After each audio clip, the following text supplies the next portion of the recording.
name is Valentina Oforiafrie. The details now. The controversy surrounding declaration of 4 seats vacant in Parliament will be settled tomorrow by the Supreme Court when it delivers its judgment on the disputed decision by Speaker of Parliament Alban Bagbin, leader of the New Patriotic Party caucus in Parliament Alexander Kwame Afenyo Markin, brought the case before the court challenging Speaker Bagbin's declaration of Formena Suhum and Memphis Central and Agona were seats vacant after the MPs filed to contest the parliamentary elections in December as independent candidates. And in the case of Formena who is an independent member of parliament going on the ticket of the NPP. Afenyo Markin is arguing that the speaker overstepped his constitutional authority by making the decision unilaterally. He maintains that it is the judiciary, not the speaker, that holds the power to interpret the constitution in such a case. Afenyo Markin further contends that Speaker Bagbin's declaration effectively disenfranchises the affected constituents, denying them the right to proper representation in parliament. The cases were advanced today. Havela Kekele, a parliamentary affairs reporter, was in court. He joins me in studio. Havela, what's the argument of the counsel for Afenyo Markin, who is Joe Gatti? What was he saying on the court today? The import of Honorable Joe Gatti, who is also a member of parliament, by the way, is that per the provisions in the constitution, the issue of interpretation, which has to do with the speaker saying that the action of the members of parliament ought not to be futuristic, as against the argument which Afenyo Markin and his members of parliament presented on the floor of parliament yesterday. They came back with that same argument, stating that the actions of the members of parliament are futuristic, and according to them, if the Supreme Court does not change these very rulings by the Right Honourable Speaker Bagbin, it means that it will also curtail the freedom of speech by members of parliament, such that no member of parliament can anywhere make any statements as to where they would want to contest either independent or contest on the ticket of any political party once they are in parliament. It means that when they come to parliament, they have to stay mute on any future decisions that they want to make. That was the argument of Honorable Joe Gatti in court today. And then what was the Attorney General's position on this matter?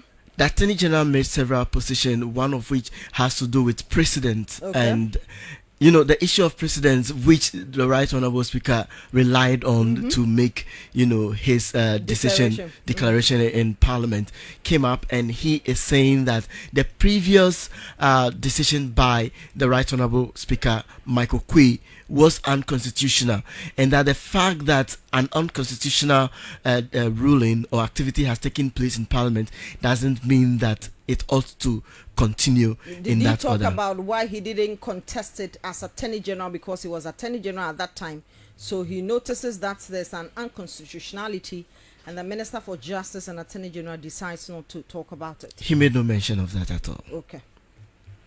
Situations like that occurred, and I refer the court to the circumstance of Alhaji Wayo Seni, Professor Wayo Seni, who crossed carpet from the party on the ticket of which he had been elected as member of parliament to join another political party. At that time, the Speaker of Parliament indeed rightly ruled that he had vacated the seat. Especially this situation that we find ourselves in before the court had again occurred in Parliament, in the 7th Parliament.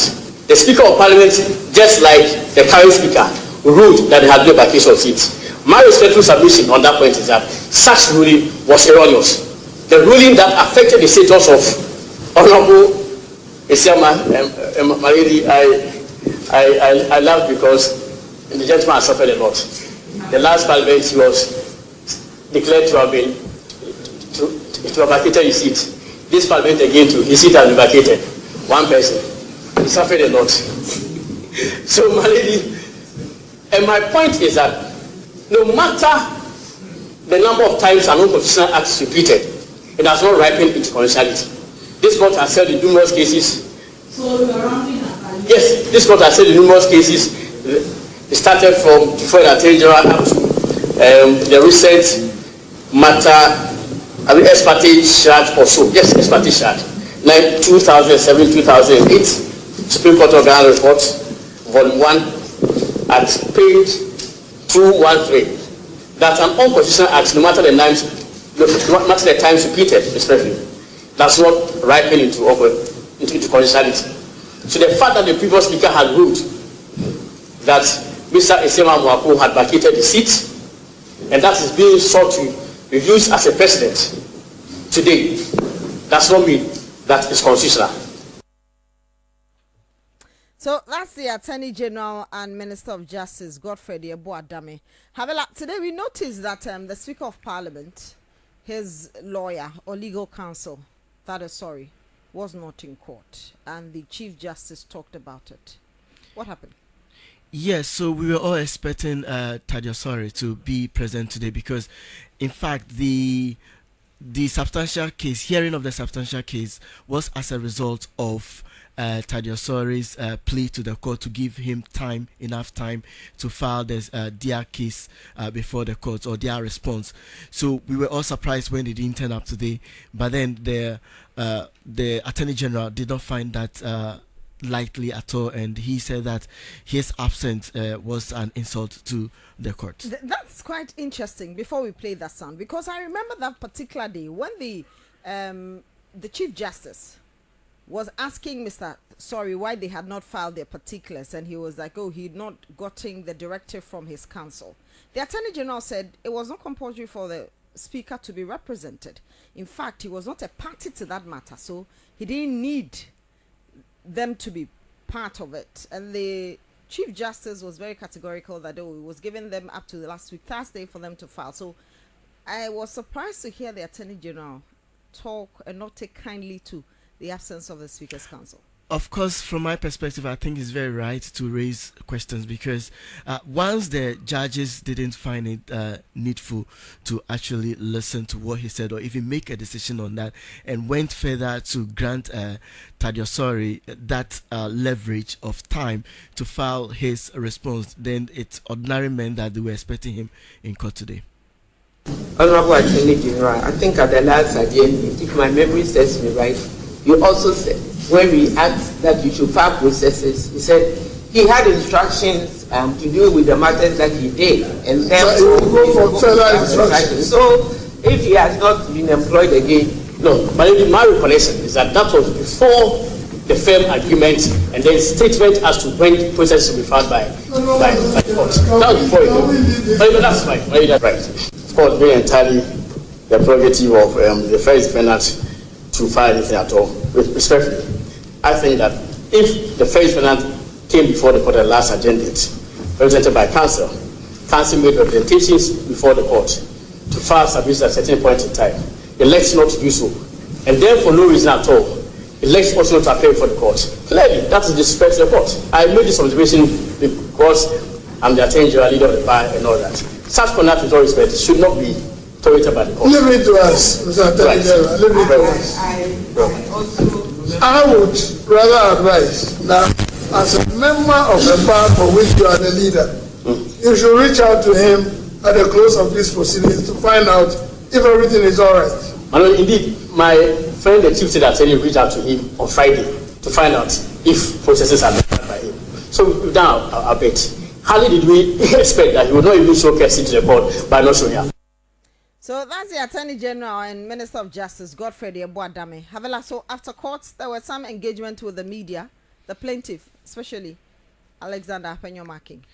Yeah, he addressed the press, and according to him, he's not so pleased with the turn of events in Parliament, particularly how, from his perspective, the Right Honourable Speaker is addressing or handling the issues in Parliament, and he is insisting that by this time the Speaker ought to have directed the members of the NDC or the NDC caucus to go and occupy the minority seats in Parliament, that is the left-hand side of the Speaker, and he is saying that it is the reason why they couldn't turn up on the floor of Parliament the last time the House was recalled.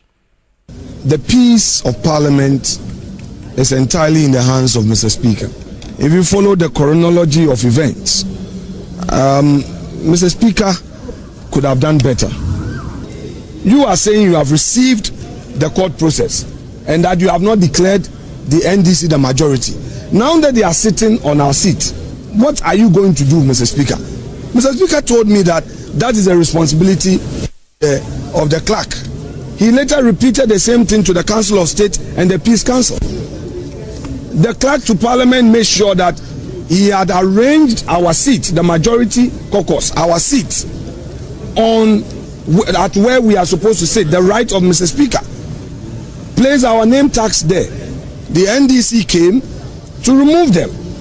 Mr. Speaker was aware of this.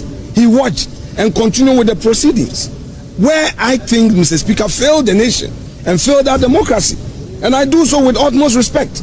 Some of the NDC guys are trying to suggest that expressing my view on his conduct amount to disrespect. Let me say it clear that I will be the last person, I repeat, I, Kwamena Afenyo Markin, will be the last person to disrespect Mr. Speaker. But Mr. Speaker should not think that he's a king. He's an emperor. He's not an emperor. He's a Democrat. Therefore, he shouldn't be too sensitive to divergent views and opposing views. What he's doing, in all humility, it's wrong. So my friends in the NDC should open their eyes and ask themselves, if they were the ones at the receiving end, how would they react? The NDC would have raised hell on this matter. But we have been calm in all of this. Again, another opportunity presented itself on the 7th of November when Mr. Speaker enforced our recall petition. And again, he knew that the only contention was for the NDC minority to move to their seats. Mr. Speaker, in the sitting of 22nd of October, Tuesday, announced that he has received the ruling of the Supreme Court and explained the content of it. How else were they expecting the announcement to be made? Unless they are conniving, unless there's collusion, and Mr. Speaker wants to act as though he is not supporting what the NDC side is doing. But clearly, indeed, he's supporting them actively and constructively. Because you come into the chamber as the head of the assembly, you see one group of people sitting on somebody's seat, and you pretend you've not seen it.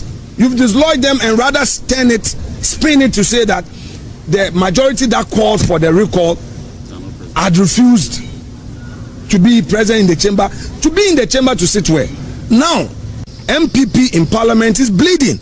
We have gone through too much hell in the hands of Mr. Speaker. We just don't talk about it.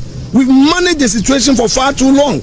And at this point, we would call on him, Mr. Speaker, that let us end the 8th Parliament on a very happy and a very good note.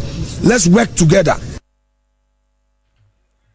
So that's Afenyo Markin, and he talked about why they don't want to sit at the left-hand side. Havila, you just, introduced him as leader of the NPP side. He also was not pleased about the media's address of his position. Yeah, according to him, it's like spiritually going to occupy the minority position or minority seat in Parliament. Some 3 weeks to election is a disaster spiritually. It's a disaster. And that no member of the NPP will make any such attempts. If in all of these, Mr. Speaker decides to resign, what should I do? I should go and sit on the minority seat? Spiritually, it's not even good. You have 3 weeks to election. I should go and sit on minority. Is that my seat? I won't dare sit there. I will never do it. I will never do it. That's not my rightful place. I should go to minority. Spiritually, make myself a minority person. No. And bind my colleagues. We won't do that. No MPP person will do that.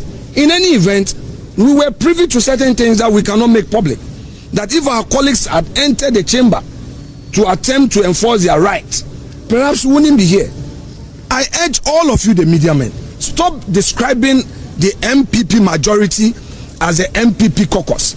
Stop describing me as the leader of the MPP caucus.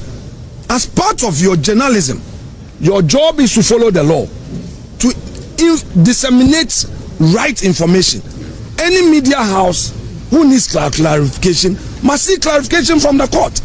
Stop describing the majority caucus as NPP caucus. Stop doing your headlines where you will say that Afenyo Markin, the leader of MPP caucus. Afenyo Markin is the bona fide leader of Parliament. He is the majority leader of Parliament. And MPP remains the majority caucus because our 137 plus the one independent, that was the proclamation by law in the House, and we've remained the majority caucus as such. I will urge you, the media houses, all of you should ensure that you contribute to this sanity, because we need you. We need you. We need you. We will want to avail ourselves to Mr. Speaker's olive branch. We want Mr. Speaker to demonstrate the statesmanship that he's always known to be. On this occasion, it's been disappointing, but we will not give up, because we believe that upon reflection, Mr. Speaker will do the needful. All that the NDC guys are doing, he knows about it, and he would have to call them to order, else he will be complicit, as we see him to be. He's the head of the assembly. Member of Parliament for Efutu, leader of the NPP caucus in Parliament, he doesn't like that title. He says he's still the majority leader because it's his bona fide. Edward Abambire Bawa is the Member of Parliament for Bongo. He joins us on the line. Good evening to you, Honorable. Thank you very much for your time tonight on 505. Thanks for having me. But this fight, I thought it was a physical fight about winning the elections at the polls. But you've taken it spiritually to go and occupy the majority seats. And Afenyo is saying that he won't sit where the NDC used to sit, because if he goes spiritually, he is going into opposition. Why do you people take the fight spiritually like that? Thank you very much. You see, when you listen to Afenyo Markin, you get disappointed. You know, Valentina, I was privileged to lead the students of Ghana when I was in the university. And when I listened to Afenyo Markin, I remember the days of student leadership. This is the way we used to behave. How? Which way? That sort of boisterous without knowing what is your real target. What do you intend achieving? Playing to the gallery and not showing sometimes very hard leadership. And that was because of the fact that we were not very mature. We were still growing into leadership. And therefore, in fact, the whole idea of student leadership is always a platform to learn how to be a leader, so that tomorrow you will not be like Afenyo Markin as a leader of the NPP caucus. That is just a basic thing. But now let me go to the facts. You see, first, Afenyo Markin must ask himself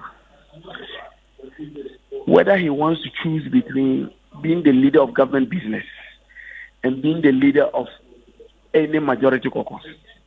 He has to choose between the two and put priorities. He is leader of both, so why should he choose one? And I'll tell you why.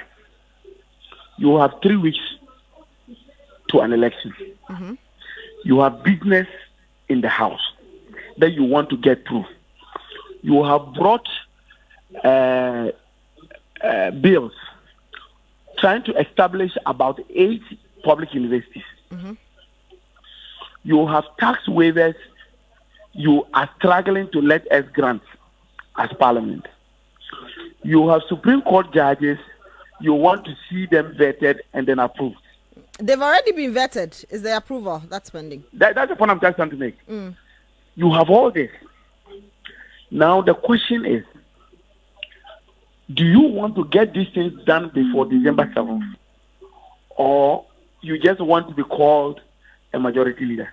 That is the point I'm just making. Because you are leading government business and you want to see certain things wrapped up. But let's come to the facts.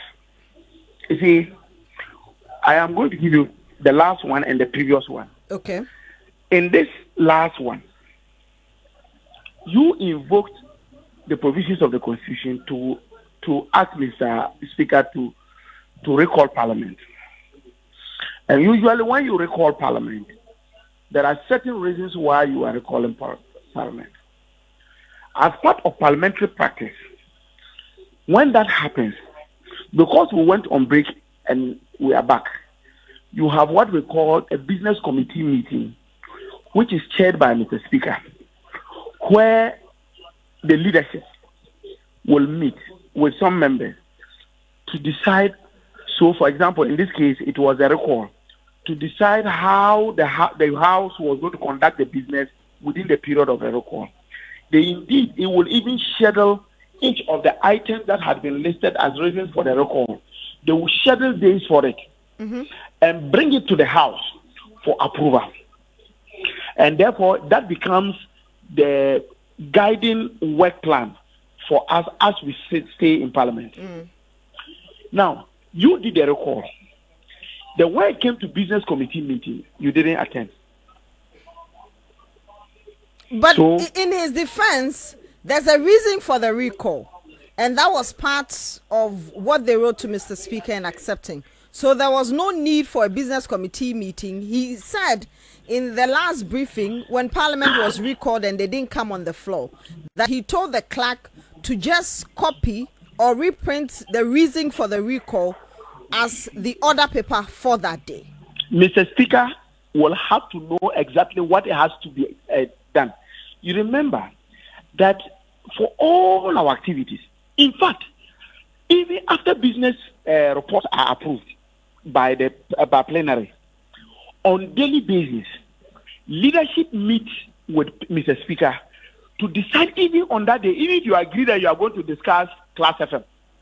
On that day, Mr. Speaker meets with the leadership to say, okay, we are going to deal with Class FM, but we are going to deal X, Y, Z. Let's all agree on this.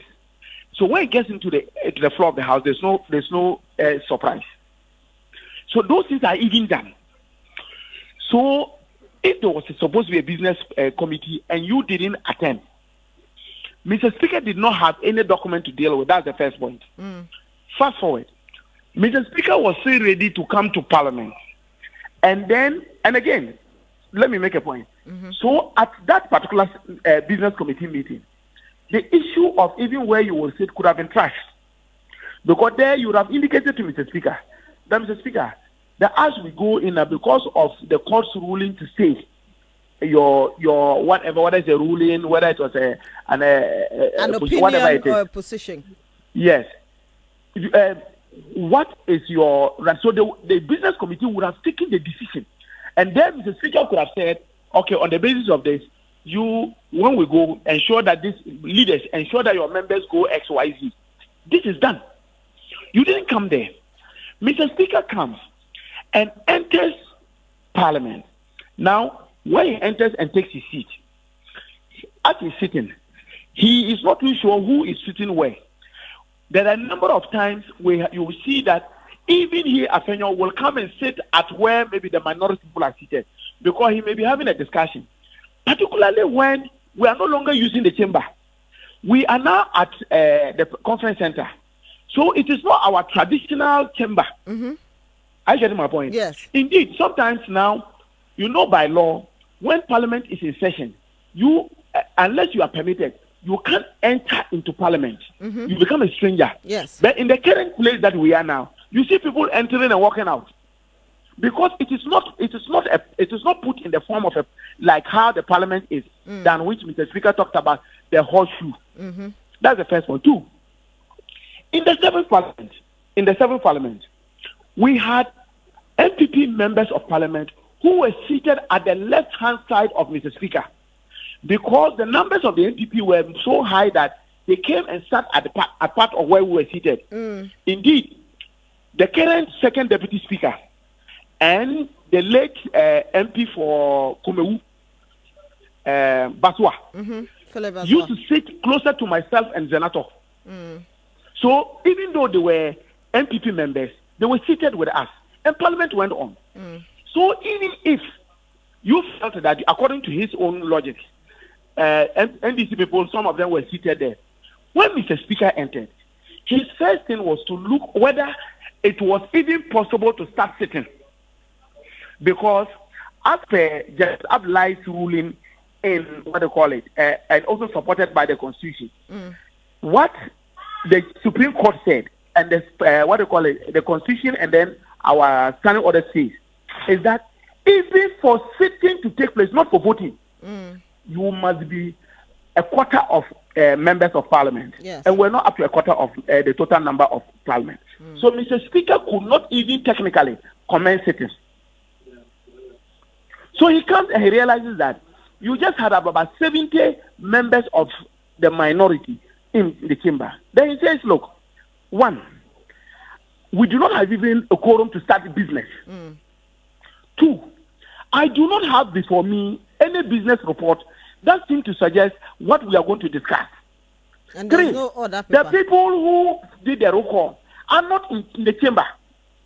So on the basis of these three, and the fact that you guys are busy campaigning in your constituencies, I can't be bringing you and taking you back home and adjourning on daily basis.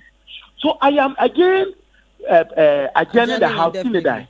That was the basis. It had nothing to do with the Supreme Court. It had nothing to do with the ruling. It was purely based on normal parliamentary practice. Okay. And so for Afenyo Markin to have created an impression as if like they came and Mr. Speaker said, we couldn't have even sat because we didn't have the numbers. But first of all, listen, let me tell you something. And that's why I said Afenyo Markin must take a decision as to whether he wants to be a majority, he wants the title majority leader or he wants to have government business done. Valentina, let me tell you today, and don't, if you push me, I'll tell you, but the MPP knows that even if they ship all their members to come to parliament, they won't have up to 138. And given that everybody, and this information I'm saying, they know, we know.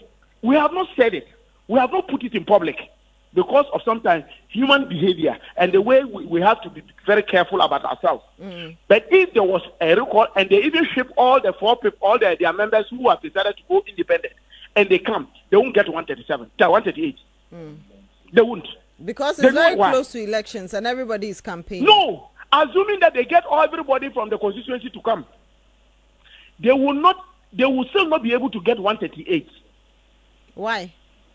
That's the point I'm telling you, Virginia. I say they know. This is a signal to them for them to know that we are aware of it. So if at the end of the day, you want our help, you need, look, Master, he's talking about spiritual things. He has been doing his spiritual things. Nobody does spiritual things. We work constitution and then the law, the various laws that govern us. So if he has some spiritual understanding of this, that's his wahala. Okay. But I'm just saying that in an attempt to have the collaboration of the minority, this is not a posture. Okay. So, and in fact, he has given everybody the reason to understand why it is so sad that people like Chimen Sabunsu are not seen, because it is at this time that you miss people like that. Now, the Supreme Court says they will deliver their verdict tomorrow. And we know that when the House is adjourned indefinitely by the Speaker, it will take some 2 weeks or more for a recall to be done. We have barely 3 weeks to elections.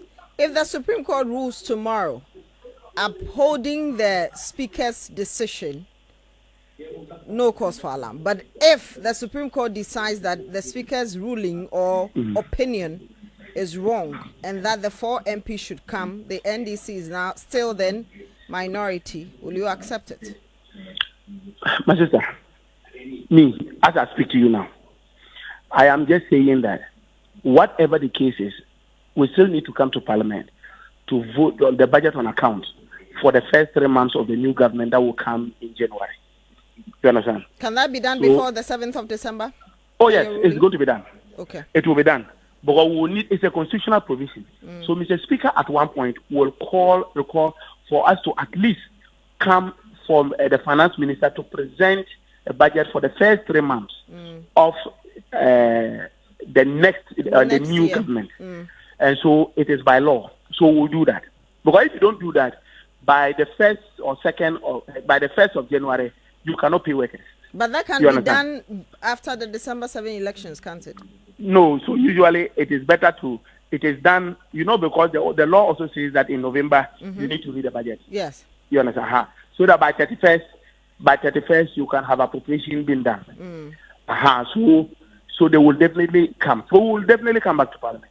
I am saying that whether the Supreme Court says we should work with our legs, with our head, or whatever, is immaterial What is very important is that Afenyo Markin, who is bent on being called a majority leader, should know that irrespective of the circumstances, they need the NDC side of the house to be able to work on a few things. Okay. And he needs to be smart and be a bit. Is he? I just go back. I just tell you based on what I just said. This sort of playing to the gallery and say that, look, let me ask you a question. Is he not the leader of the MPP? Is that not a right title? In fact, they only caucused with the independent candidate, and that's why they say the majority caucus. You understand? But he is first and foremost a leader of the of the MPP. If today Esiama Andy says that I don't want to caucus with the MPP again, he will still remain a leader of the MPP. Are you getting my point? Yes. So if you want, his title could be a leader of the MPP, a leader of the majority caucus before all this wahala happened, and then if he wants, he can then be a leader of government business.